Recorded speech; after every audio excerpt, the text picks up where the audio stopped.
Concrete Couch. This park that you're seeing in the background is called Concrete Coyote. It's a community park.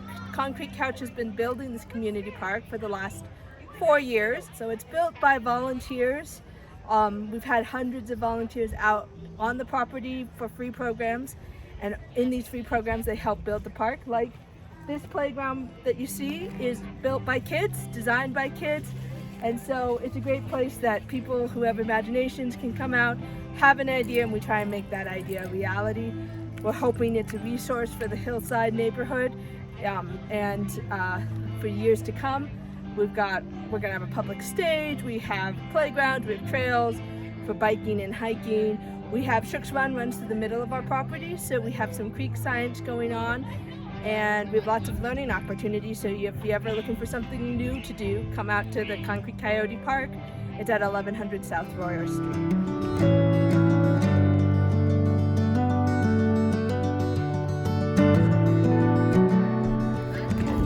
So this is our playground. It was developed 2 years ago, and we finished it all in one summer. And it was all community led by the kids in the community. As you can see, like different kids and different interns over the summer worked on it and came together. We're still developing. Different kids come along and realize like they want to add things. We're still making it safety wise, adding stuff, and it's all starting to come together. Is one of our projects some citizen science, and we have a retired science teacher come. His name is Steve Kirshner, and he helps teach homeschool kids. Well, we have our program. It's mainly for just community kids or homeschool kids, and they come out. We do different science projects, and this is one of ours, the paleontology segment, which I led.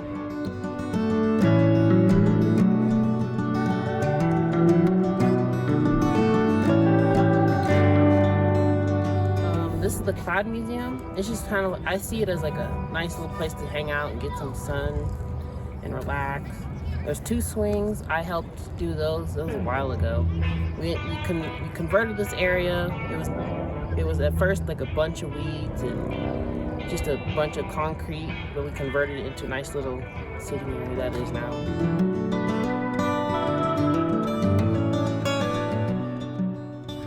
You can see all these concrete slabs and rock and chunks were all originally in the ground here, and it was really steep and difficult terrain to get around.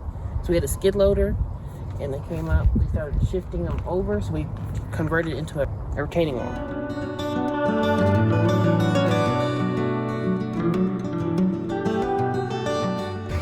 So this creek is Shooks Run. This is our creek that cuts through our property, and we're hopefully gonna connect it to the Legacy Loop.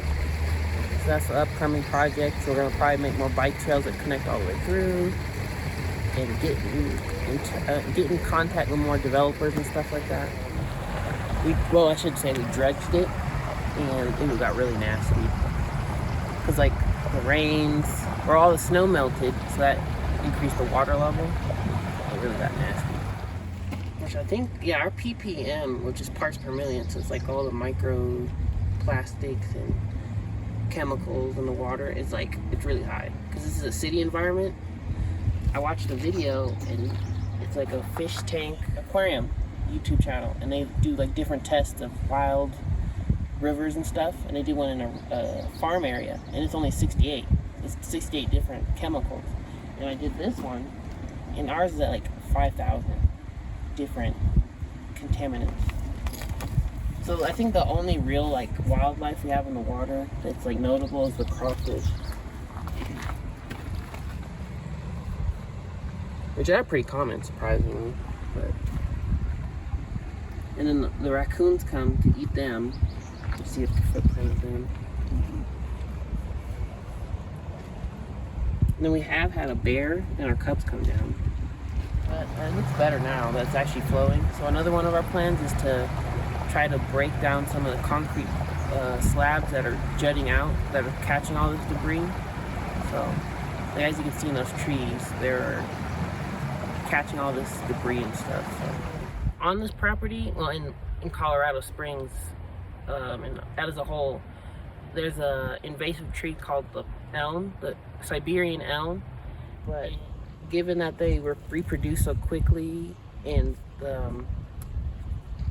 they can establish themselves so quickly and grow so quickly, they can really just demolish other native trees, and they give their seeds off in seed pods from their leaves, so not much you can do to stop them from reproducing. We're introducing mushroom spores into our soil to help enrich it. So there's like, I believe they're oyster mushrooms, I forget what other species, but different type, golden, white, and clam, I think those are the species. But they'll help bring nutrients up for wildflowers and grasses, hopefully, and our trees. Spruce is one of our native trees that we're trying to establish here. And we have a few other native pines, but we're trying to really encourage them to grow and take hold in this kind of turbulent habitat, which is, you know, filled with concrete and asphalt that can inhibit their growth. So this is the Upsy Daisy. This is one of our bike trails. We've been working on it for the past year, so we're almost done with it. Doing some finalizations. We have a program where we have it's led by Jorge and Cedric, and they get local people to come ride their bikes and, you know, give advice on like what they would like to critique or change and add to on our bike trails. And it's about 80% of all the concrete slabs have come from this hillside alone. So we've been just reconstructing and mining this whole hillside into the bike path you see behind me. Well, this whole area is a tribute to Nikola Tesla, which was a local inventor I believe he made a lot of inventions in Colorado Springs, up in the mountains and stuff, and he had a laboratory. So we have different sculptures that honor his ideas and beliefs, like one of his doves, or his dove, that I believe he like had a connection with. And after the dove died, he actually passed 3 days later, I believe. So this is his dove. Development plans for the solar rays area is that we're gonna add, I believe, a spinning top and more of a shade structure so people can really, you know, take in I believe it's like, it gathers energy from like the sun and like helps you feel better and have more energy. So we'll be adding more stuff to it and adding more to this area. To the left of me, this is our prairie area. It's gonna be, we have a project that's happening there. It's by the Girl Scouts. They're trying to make like a native flower bed. So we call it the prairie because, you know, it's just nice and flat. So. But one of my favorite aspects about the property is the change of like nature starting to take over and native species and animals starting to reside here like more often and nesting and feeling more comfortable in the space. So it's more like it's kind of turning into a semi-wild space, a wild area.